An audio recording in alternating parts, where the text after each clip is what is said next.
On a time out. Ici, on ne vient pas mettre des commentaires inutiles. Si tu es brave, mets la caméra, parle comme nous. Hein? Mets la caméra, parle comme nous. Ici, c'est le peuple Congo qui sont en train de se faire exterminer sur leur terre. Et ils doivent chercher leur solution. Nous avançons. On avance. Vous comprenez? L'affaire des Congo est sur la table de tout le monde. Qui ne connaît pas l'affaire des Congo? Vous comprenez? Mais comme on a expliqué, c'est une décision des peuples Congo. Ce n'est pas une décision de l'écoderme. Voilà pourquoi vous avez l'impression que c'est arrêtable. Mais on va pousser les l'écodermes à accepter, comme un peu aujourd'hui le cas de la Chine. Hein, comme l'a dit Sa Majesté Tiké Zinga Ier. On va les pousser à accepter ça. Vous comprenez? C'est le même cas ici. Hein, si vous voyez... la Chine que Mao Zedong avait créée, avait déclaré le 1er octobre 1949. Hein? Et pendant cette période, Mao Zedong est les vrais Chinois, donc c'est-à-dire que le peuple authentique, autochtone, ce n'est pas ici les Chinois Moshi, parce que les Chinois Moshi, comme ce que nous appelons le Kaunga, les Kaunga de Chine, ce sont ceux qui sont à Taïwan. Hein? Aujourd'hui que le pays de Michael Jackson dit bon, on va faire la guerre avec la Chine, si jamais la Chine envahissait Taïwan. Vous comprenez? Parce que là-bas c'est les Kaunga, hein? C'est eux qui jouent leur intérêt là-bas. Vous comprenez? Donc les vrais Chinois, comme les Congo, hein, ont déclaré leur pays, le pays actuel que vous appelez la Fédération de Chine, hein? Non, on l'appelle la Fédération de Chine, qui a été déclaré par Mao Zedong à Beijing le 1er octobre 1949, les Européens n'ont jamais reconnu ça. L'Occident n'a jamais reconnu ça. Donc 15 ans après, c'est là où l'écoderme de Pompidou, hein, a reconnu donc la Chine. Nous étions là en janvier 1964. Ah, est-ce que vous comprenez? Ils disent non, nous on ne reconnaît pas. On ne reconnaît que Taïwan. Là où nous avons nos Kaunga. Hein? Mais ils ont reconnu ça. Vous comprenez? La Chine a fait son entrée dans les institutions de l'ONU en octobre 1971. Est-ce que vous comprenez? Et par une résolution, la résolution, ce que Tata Zinga vous appelez la résolution 2758. Mais vous savez quel est le pays qui avait introduit cette résolution-là pour que la Chine soit reconnue à l'ONU? Vous comprenez? Je crois que c'est un petit pays, hein, un petit pays comme ça. La Bosnie, je ne sais pas quoi. Hein? C'est la Bosnie, je ne sais pas. C'est le nom qui m'échappe. Hein? C'est un petit pays. Hein? C'est un petit pays qui a reconnu, qui a fait rentrer, qui a introduit la résolution, hein, qui a introduit la requête pour que la résolution 2758 soit adoptée. Un tout petit pays de l'Europe de l'Est, hein, qui a introduit ça. C'est l'Albanie. Voilà. C'est l'Albanie. L'Albanie. Comprenez? L'Albanie a introduit cette requête-là. Vous voyez, l'Albanie, un petit pays comme ça, qui n'a aucune volonté de puissance militaire, comprenez? Qui n'a pas l'arme atomique. Mais c'est ce petit pays-là qui a utilisé sa souveraineté pour reconnaître la Fédération de Chine de Mao Zedong. Et depuis que la Chine a été acceptée là, la Chine fait donc partie du Conseil de sécurité de l'ONU. Donc éventuellement ces fameux 5 membres permanents du Conseil de sécurité de l'ONU. Donc la Chine devient puissante, vous comprenez? Donc la Chine est partie de la souffrance, la même souffrance que nous subissons aujourd'hui, le même traitement, vous comprenez?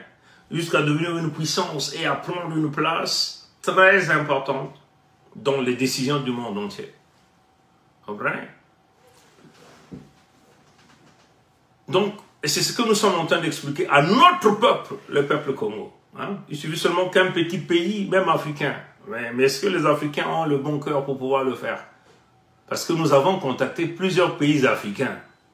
Je dis, mais attendez, prenez vos responsabilités, vous allez introduire une résolution à l'ONU pour la Fédération Congo. Tous ont peur. Vous comprenez? Tous ont peur. Vous comprenez? Donc voilà quand nous sommes en train de vous dire que le cas de la Fédération Congo sortira d'un peut-être un petit pays asiatique. Hein? C'est-à-dire que ça ne peut jamais sortir des pays, éventuellement ces pays-là qui ont signé Congo Conference Act. Hein, ces pays-là, ça ne peut pas sortir des pays-là, les pays qui ont reconnu l'Association internationale du Congo de Léopold II. Ça ne peut pas sortir. Et ces pays-là sont connus. Hein. Ces pays-là, éventuellement, vous avez le pays de Michael Jackson, les États-Unis d'Amérique, qui a reconnu l'Association internationale du Congo, qui n'est qu'une organisation criminelle, hein, pour venir piller l'Afrique, détruire les Africains, massacrer les Africains de Léopold II. À son capital seul, il avait déjà un capital de décès qui se levait à plus de 30 millions de nos peuples, sans oublier ceux dont il a tronçonné les bras. Vous comprenez? Parce que tous ces pays qui ont signé se sont partagés les ressources naturelles des peuples Congo. Il y a le pays de Hitler, le 8 novembre 1884, le Brexit dans le Royaume-Uni, le 16 décembre 1884, l'Italie, là où vit Bergoglio, alias François, le pape des catholiques, l'homme des pizzas. Lui là qui dit il faut bénir maintenant les mariages là pour... En réalité, ils ont fait du 2 rondes 1 sort pour mettre en place un pape africain noir afin de maintenir le diable qu'ils ont amené par bateau sur les terres Congo. Peine perdue. Ça ne va pas se faire. Vous avez vu, bienvenue à Mamie qui s'est dit, ah, nous on s'abstient. Mais on ne s'abstient pas devant le péché. Ou c'est un oui ou c'est un non. Il n'y a que 2 chemins. Nzila, ya Nzamito, ya Satana. Comprenez? Il n'y a que 2 chemins. On ne peut pas s'abstenir devant le péché. On dit non au péché ou on dit oui au péché. On peut pas être au milieu. Comprenez? Vous avez l'Autriche-Hongrie, le 24 décembre 1884. Vous avez les Pays-Bas, le 27 décembre 1884. Vous comprenez? Et vous avez ici Pompidou, donc la France, le 5 février 1885.